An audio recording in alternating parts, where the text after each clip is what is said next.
Assalamualaikum warahmatullahi wabarakatuh. Perkenalkan, nama saya Dwi Rahma dengan NIM A1A32369. Baik, di sini saya akan menjelaskan analisis jurnal saya ambil studi kooperatif hak waris anak luar nikah, persepsi hukum Islam dan hukum perdata, karya Muhammad Ayrul Hakim dan Fata Zui. Yang dimana jurnal ini membahas tentang hukum waris Islam dan hukum menurut perdata, yang dimana hak waris anak di luar nikah ini menjadi pembahasan yang penting karena dalam masyarakat Indonesia masih sering peta atau kebingungan mengenai apakah anak yang dilahirkan di luar pernikahan memilih hak terhadap harta orang tuanya, khususnya ayah biologis.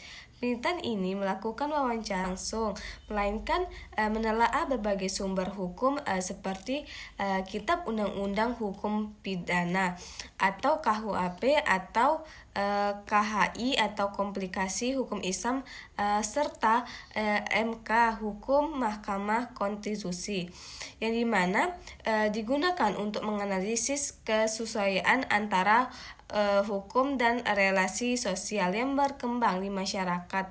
Yang pertama itu ada pandangan hukum perdata.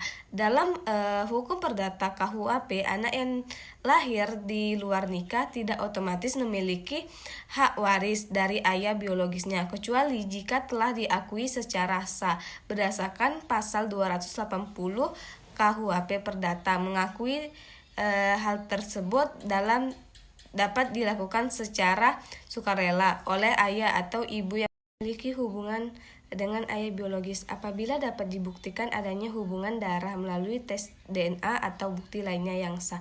Keputusan ini menjadi dasar hukum penting perkuat perlindungan hak anak di luar nikah. Yang kedua itu pandangan hukum Islam, yang dimana dalam hukum Islam kedudukan anak di luar nikah berbeda. Secara prinsip Islam menekankan kepentingan nasab garis keturunan yang sah melalui pernikahan. Anak yang lahir di luar nikah dianggap tidak memiliki hubungan nasab dengan ayah biologisnya, sehingga tidak berhak memiliki warisan dari pihak ayah. Menurut berbagai pendapat ulama dan mazhab fikih, anak di luar nikah hanya memiliki hubungan nasab dan hak waris dengan ibunya dan keluarga dari pihak ibunya.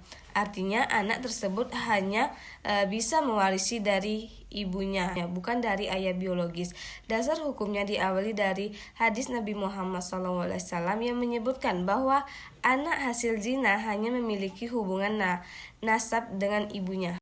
Meskipun demikian, Islam memberikan solusi lain, yaitu melalui hibah, pemberian semasa hidup atau wasiat wajibah, yang memungkinkan seorang ayah biologis tetap memberikan sebagian hartanya kepada anak di luar nikah sebagai bentuk tanggung jawab moral dan sosial tanpa melanggar prinsip hukum waris dalam Islam.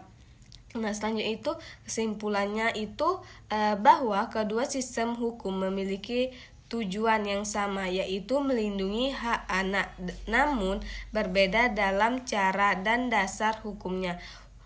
Hukum Islam menekankan aspek moral, nasab, dan kesucian pernikahan sebagai syarat sah hak waris, sedangkan hukum perdata lebih fleksibel dan berorientasi pada keadilan sosial serta kemanusiaan, dengan memberikan ruang bagi anak luar nikah untuk memperoleh hak waris melalui pengakuan atau keputusan hukum.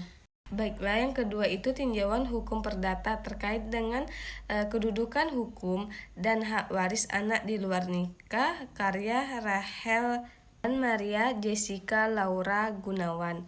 Ini membahas tentang kedudukan hukum dan hak waris anak di luar nikah dalam sistem hukum perdata di Indonesia.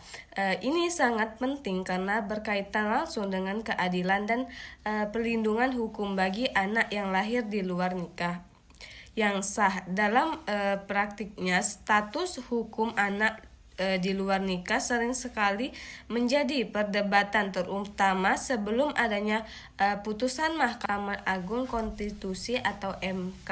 nomor 46 garis miring PUU nomor 8 garis miring 2010 yang memberikan perubahan besar terhadap kedudukan hukum mereka, yang dimana sebelum keputusan MK tersebut, Undang-Undang nomor 1 tahun 1974 tentang perkawinan secara tegas menyatakan bahwa anak yang lahir di luar nikah hanya memiliki hubungan hukum dengan ibunya dan keluarga ibunya.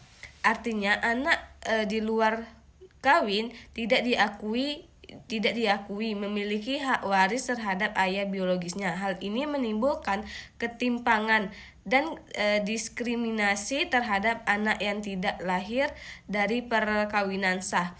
Namun setelah keputusan MK nomor 646 garis miring PU nomor 8 garis miring 2010, makna pasal 43 ayat 1 Undang-Undang Perkawinan berubah. Mahkamah menyatakan bahwa anak yang lahir di luar perkawinan dapat memiliki hubungan perdata juga dengan ayah biologis, asalkan dapat dibuktikan dengan bukti seperti DNA atau bukti hukum lainnya. Putusan ini menjadi dasar penting bagi perlindungan hak anak di Indonesia karena membuka peluang bagi anak di luar perkawinan untuk mendapatkan hak waris dari ayahnya sepanjang hubungan darah dapat dibuktikan secara sah. Metode yuridis normatif yaitu yang dimana berfokus pada kajian terhadap peraturan perundang-undangan dan keputusan peradilan yang relevan. Data yang digunakan seperti data sekunder, data primer. Data primer itu berupa undang-undang dan peraturan yang mengatur warisan dan perkawinan seperti KUHP Perdata dan nomor 1 tahun 1974. Terus yang kedua itu data sekunder, yang dimana seperti buku-buku hukum, jurnal ilmiah, dan hasil penelitian sebelumnya mengenai anak di luar nikah dan hak warisnya. Selanjutnya itu menjelaskan bahwa Kitab Undang-Undang Hukum Perdata KUHP Perdata menganut sistem perwarisan individualis, di mana setiap ahli waris memiliki hak yang sama atas harta peninggalan dari kedua orang tua, baik ayah maupun ibu. Dalam sistem ini, anak sah dan anak di luar nikah yang telah diakui dapat menjadi ahli waris. Namun agar anak di luar nikah diakui secara hukum diperlukan pengakuan resmi dari orang tuanya sebagaimana diatur dalam pasal 280 sampai 284 KUHP Perdata. Pengakuan ini harus dilakukan melalui akte otentik. Kawin yang diakui tidak boleh hasil perzinaan atau hubungan saudara.